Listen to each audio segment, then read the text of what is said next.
క్షేత్రంపై వెలుసున్న శ్వేతగిరి జాతరకు సర్వం సిద్ధమైంది. బుధవారం అర్ధరాత్రి వేణుగోపాల స్వామికి క్షీరాభిషేకంతో ఉత్సవాలు ప్రారంభమవుతాయి. శ్రీ కాళీమర్దన వేణుగోపాల స్వామి వారి దేవాలయం తిథులను బట్టి ఎప్పుడు మాకు ఫిబ్రవరి నెలలో పడేది, కానీ ఈసారి తిథులను బట్టి జనవరి 28, 29 భీష్మేకాదశి పడింది. ఈ ముందు రోజు దశమి ఉంది.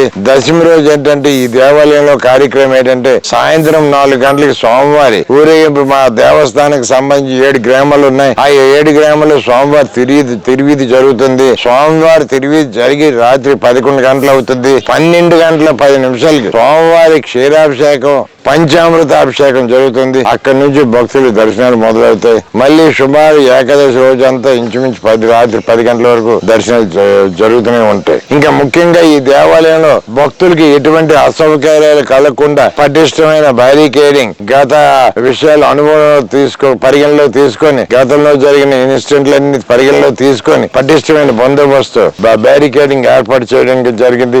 ముఖ్యంగా ఈ బ్యారికేడింగ్ ఏర్పాట్లలో గాని లేకపోతే ఇక్కడ ఏర్పాట్ల విషయంలో గాని కలెక్టర్ గారు, ఎస్పీ గారు వ్యక్తిగతంగా పర్యవేక్షించి వారు సంతృప్తి చెందారు అని మీకు ఈ సందర్భంగా తెలియజేస్తున్నాను. ఇంకో రెండో విషయం ఏంటంటే పోలీస్ శాఖ వారు దీని మీద ప్రత్యేకంగా దృష్టి పెట్టారు. ఎటువంటి అవాంఛనీయ సంఘటనలు జరగకుండా ప్రతి ఏకాదశికి నేను కలెక్టర్లకి, ఎస్పీలకి చెప్తుండే మొదటిసారి ఈ సంవత్సరం కలెక్టర్ గారు, ఎస్పీ గారు ఈ కొండ మీదకి రావడం జరిగింది. అది మా దేవదేవుడు వాళ్ళకి కొండ మీదకి రప్పించారు. మాకు ఇంకా ముందు ఇది బాగా డెవలప్ దివ్యంగా వెలుగొంటుందని నమ్మకం. భక్తులకి ప్రశాంతంగా వాళ్ళ దేవుడి దర్శనం చేసుకోవడానికి అన్ని ఏర్పాట్లు చేయడం జరిగింది. అది ట్రస్ట్ బోర్డు, మా వాలంటీర్లు సుమారు 200 మంది ఉన్నారు. మా ట్రస్ట్ బోర్డు సభ్యులు కోఆర్డినేట్ చేస్తున్నారు. ట్రస్ట్ బోర్డు సభ్యులు వాళ్ళు కోఆర్డినేట్ చేసి ఎక్కడెక్కడ ఏ పనులు ఎవరెవరు చేయాలని. అలాగే రెవెన్యూ డిపార్ట్మెంట్ మూడు దీనికి పెట్టారు. కలెక్టర్ గారు దీనికి ఏంటంటే ఆర్డీఓ గారికి స్పెషల్ ఆఫీసర్ గా వేశారు. అలాగే ఎండోమెంట్ కూడా ఫెస్టివల్ ఆఫీసర్స్ గా 5గురికి వేశారు. ఇక్కడ ఈసారి మొట్టమొదటిసారి ఇంత పకడ్బందీగా జాతర చేయడానికి అన్ని ఏర్పాట్లు జరిగాయండి. ఏకాదశి రోజు స్వామి భీష్ముడు ముక్తి నొందిన రోజు. ఈ రోజు దరాదర 1,50,000 నుండి 1,75,000 వరకు భక్తులందరూ వచ్చి స్వామిని దర్శించుకుంటారు. అంతేకాకుండా మనస్సులో కోరికున్న కోరికలన్నీ నెరవేరుతాయి కనుక ఆ భక్తులు ఇక్కడ వారి కోరిక నెరవేరితే అరటిపళ్ళు గేడలు తెచ్చి కడతారు. స్వామి సంతాన వేణుగోపాల స్వామి అంటారు. మన దేశంలో ఎక్కడా కూడా కాళీయమర్దన వేణుగోపాల స్వామి దేవాలయం లేదు. మన దేశంలో ఇది ఒకే ఒక్క కాళీయమర్దనుడు.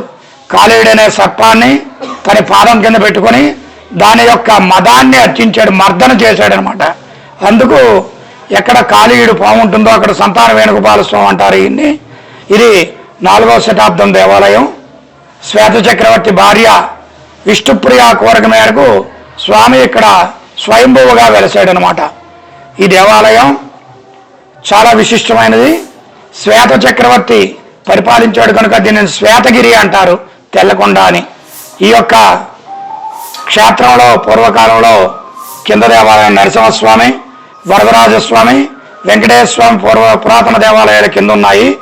ఇవన్నీ కూడా అనుసంధాన దేవాలయాలు.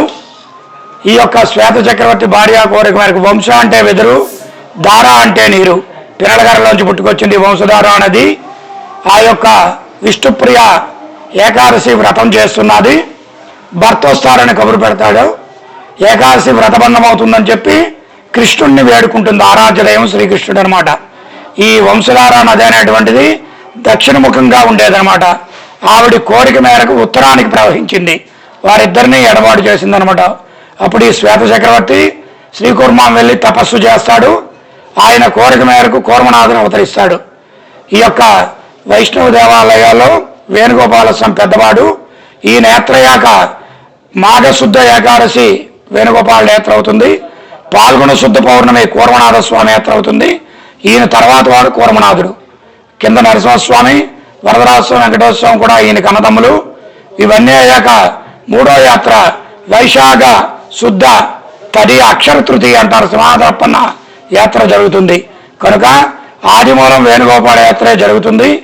మనస్సులో కోరుకున్న కోరికలన్నీ నెరవేర్చేవాడు గోపాలుడు. అంతేకాకుండా ఈ కొండ మీద భక్తులందరూ కూడా ఇల్లు కట్టుకోవాలని కోరుకున్న వాళ్ళు 3 రాళ్లు పేరుస్తారు. దానివల్ల గృహం కట్టే యోగం కలుగుతుందని వారి యొక్క నమ్మకం. అంతేకాకుండా సంతానం లేని వాళ్ళు వచ్చి స్వామిని దండం పెట్టుకుంటే ఖచ్చితంగా వారికి సంతానం కలుగుతుంది. అదేవిధంగా మనకి ఇక్కడ వరుణ పాశం అని చిన్న ఒక కొండ ఉన్నది. పూర్వకాలం వానలు పడకపోతే 108 వరుణ సూక్తాలతో పాయసాన్ని పోసేవారు. ఆ యొక్క వరుణ సూక్త ప్రభావంతో వరుణుడు కనికరించి వర్షాలు కురిసేదనమాట. చాలా పవిత్రమైన దేవాలయం ఇది. మన కొండ మీద జగత్పుట్ట అని ఉండేది, ఇప్పుడు అక్కడ దేవాలయం నిర్మితం అయిపోయింది.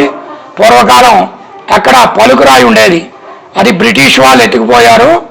మనం ఒకసారి చప్పట్లు కొడితే 10 సార్లు రివర్స్లో వచ్చేది. చాలా విశిష్టమైన దేవాలయం ఇది.